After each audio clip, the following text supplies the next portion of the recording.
How's it going, everyone? Equinox Phoenix here, and today we are going to talk about Doctor Who Season 1, Episode 9, titled Empire of Death. Oh, fuck. Right, like, oh boy, shit hit the fan. Hard. So, last week, in part 1 of the finale,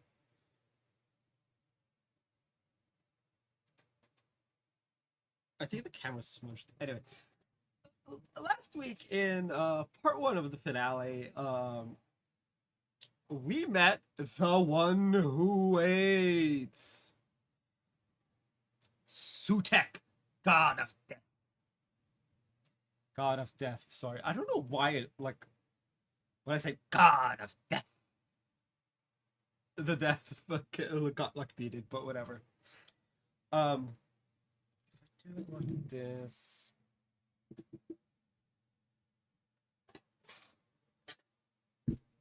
Anyway,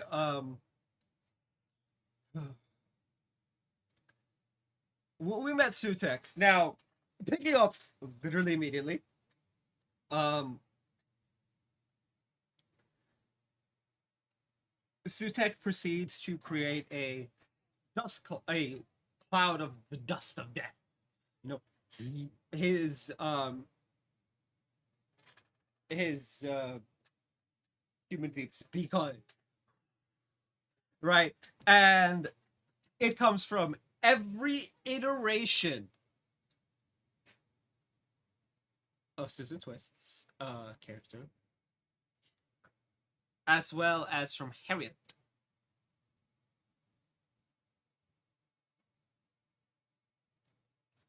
And it spreads to every place. And Sutek explains that Susan is someone who's given life by him in every place that the Doctor has landed since 1975. Right? My man's didn't get banished or whatever. No, no, no, no, no. He latched onto the TARDIS during Pyramid of Mars and has been there ever since. Every single moment in time, the TARDIS has made a landing since November of 1975. He has created a version of Susan in every instance. And each time he landed on Earth, Susan Triad became more and more real, for lack of a better way of putting it. Now, Mel and the Doctor make it all the way back to Unibase, where pretty much everyone is dead. Um, Minus Ruby and the one soldier that was with her. This has now the Doctor meets up with Ruby, and they use the TARDIS in the time window, which the Doctor calls a remember TARDIS. Those of you who watch the other stuff in the universe will know it as a memory TARDIS. But yeah, we get one of those. Oh boy! Oh boy! Oh boy! Oh boy! They use that to escape, and after the Doctor took like a screen thing from the time window, because it's like hooked to Ruby's memories, so they're gonna use it to find a solution. We then find out a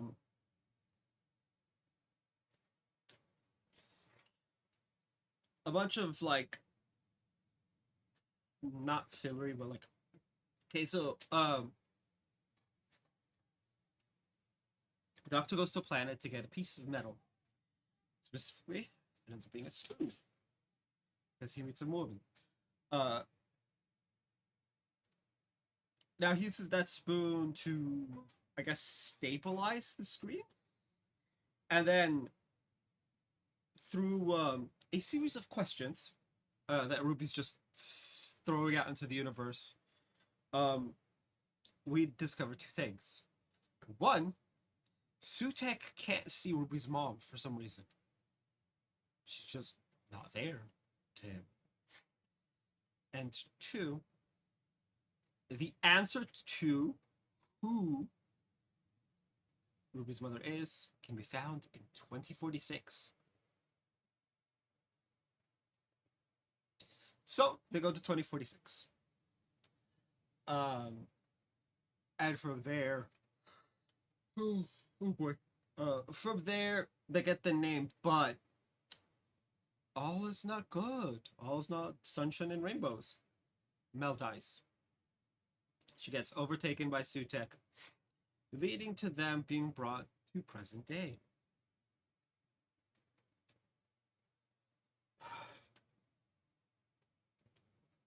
There, Sutek starts to kind of sort of kill the doctor, but not.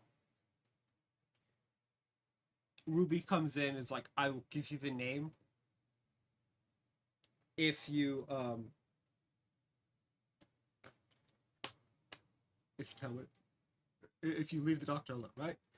So she goes, walk up to him, but then she drops the screen.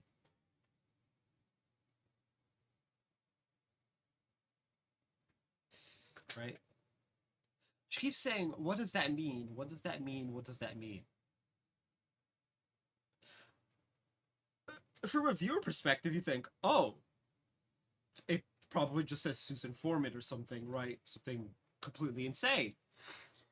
Or it says the doctor, something wildly out there. Now, it's a trap, obviously. So when Ruby breaks the screen, they use the rope that I forget what he calls it, that they used to stabilize the memory TARDIS during the not so fillery bits. And they tie it around Sutek's neck, and then they hook it like the cord from a tow truck into the TARDIS's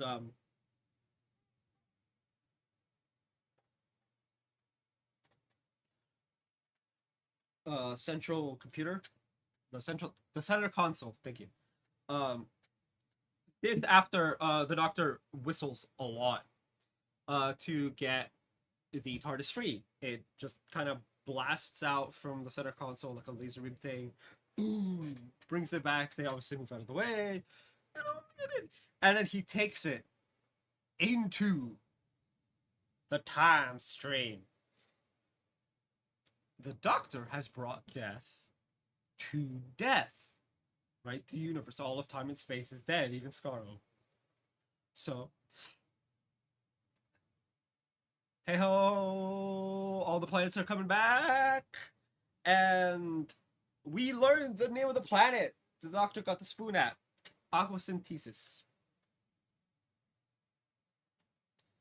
It looks somewhat similar to Earth.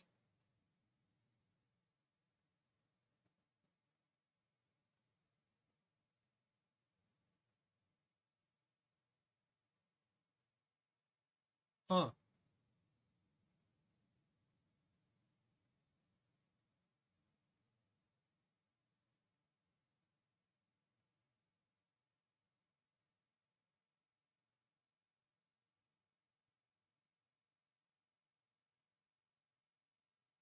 Oh, and we also learned this episode that the perception filter of the TARDIS is 73 yards.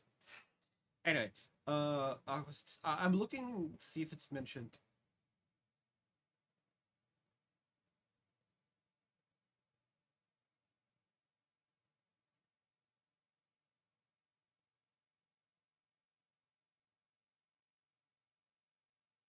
Uh,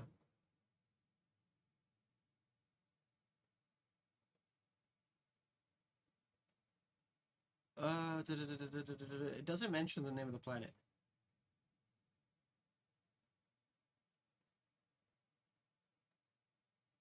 We do mention Skaro, Telos, so Daleks and Cybermen, Ood, uh, and a bunch of mm,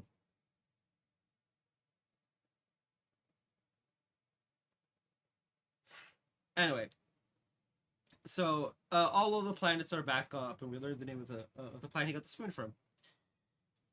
Then he tells Ruby that he now must become the monster, and he gives this whole speech to Sutek about how Sutek's death that would make him life, right? That would make the Doctor life, and Sutek wins because now the Doctor has to do the opposite. He has to bring death. And he closes the door, severing the rope, and sending Sutek off. And he slowly disintegrates as everyone is back. All is well. All of Sutek's deaths are undone. And wait a minute, Susan Triad, just a normal person now. Anyway, so they go back to unit. All's well that ends well, right? Susan gets hired. One of the unit guys makes a joke about how she shouldn't make the tea.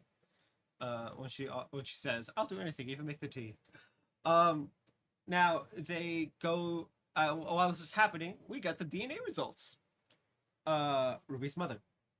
We know her name. Her name is Louise Allison Miller. That means Ruby was born Ruby Miller. We also learned the name of her dad. It's William something or other.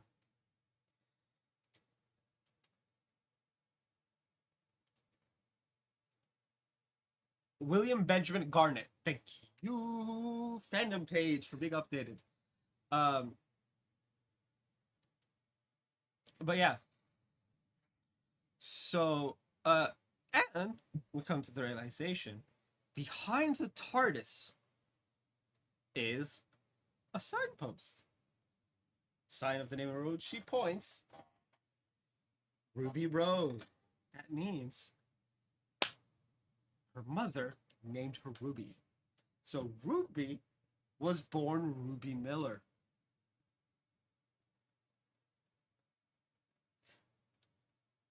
That is amazing. Now, her mother and William uh, were 15 when Ruby was born. Yeah. Apparently, Louise had a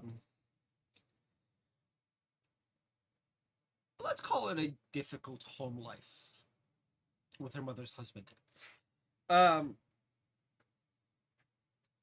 we know it's confirmed it's William, so Ruby's not a product of that, at least. I'm not gonna say what that is. We all know what it is. Well,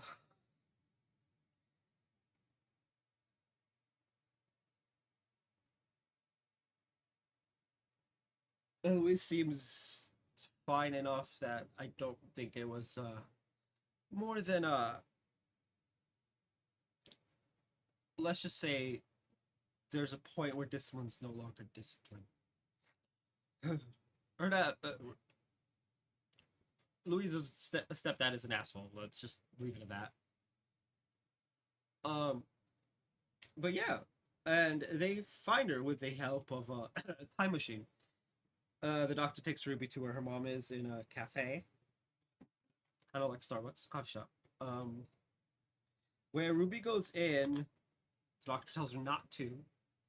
Ruby goes in, makes an order, and she just straight up when the barista says her name, she just straight up says everything to her mom, and turns out her mother actually wants to meet her. They like have a tearful reunion hug and all of this. The Doctor's just like, okay, you know, happy days kind of thing. So they take her to see Carla and Sherry. and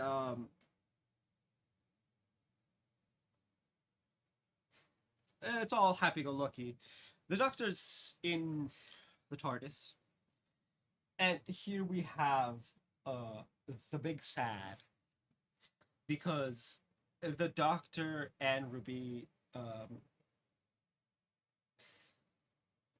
at first it's Ruby going like, where we going next, let's go, just all of this is over. But then Ruby gets a text, apparently they found her father, and then they have a very tearful goodbye where Ruby says, I love you. And the last we see of the Doctor as he he's pulled the switch, he's crying in a scene straight out of the series 2 ending, when Rose, um,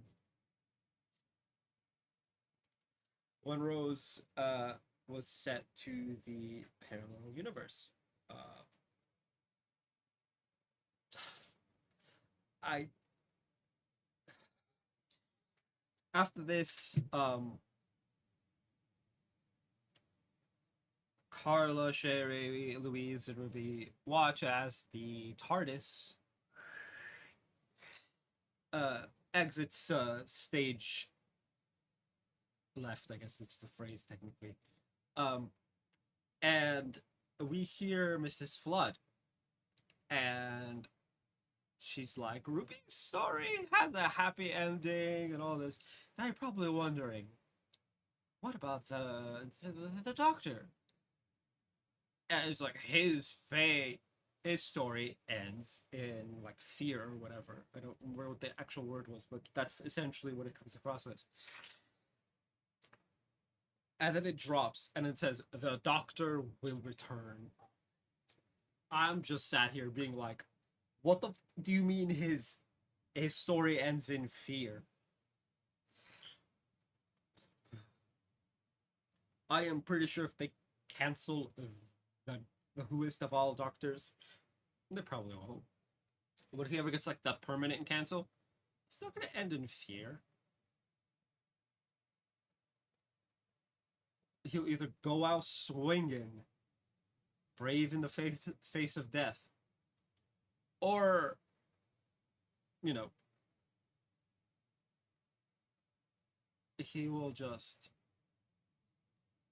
go out into the sunset, walking off, and that's the end of the story. It's not gonna end in fear. So, considering this, the showrunner is currently Russell T Davies, and Mrs. Flood said that, I'm guessing one of the seasons, 2 or 3 or whatever, uh, probably the last episode for Shuri Gatwa, will end in like, how Grief was how the 10th went out. Acceptance is how 13 and 11, 12, and 13 went out. And then Laughing is how 9 went out. I'm guessing the moment of regeneration is gonna be some scary shit. And that is what she meant by, because that's what the Ood meant. Your song ends, but his song didn't end. It just ended, and he regenerated into 11. Oh, best boy. Anyway, yeah. Oh, holy shit, that was an ending and a half. I I did not think that that's where it was gonna go. I thought The One Who Waits was gonna be like someone new, because we're told that, again, this is Russell T Davies, that all new peeps this season. Sutek is not new. It's a new design for Sutek, sure, because he's super Sutek now. Man, it's like, I absorbed all the things, blah, blah, blah, blah, blah. Ugh. I'm glad he's gone. Now, season 2. Bring back the master. Please. Anyway, tell me what you guys thought of the episode, the season, and what you hope comes in season 2 down in the comment section down below. That's gonna be for this video. If you guys haven't already, hit like, hit subscribe if you're new. I will see you guys next time, and as always, stay bright. I really want the master coming back. Please give us Missy 2.0.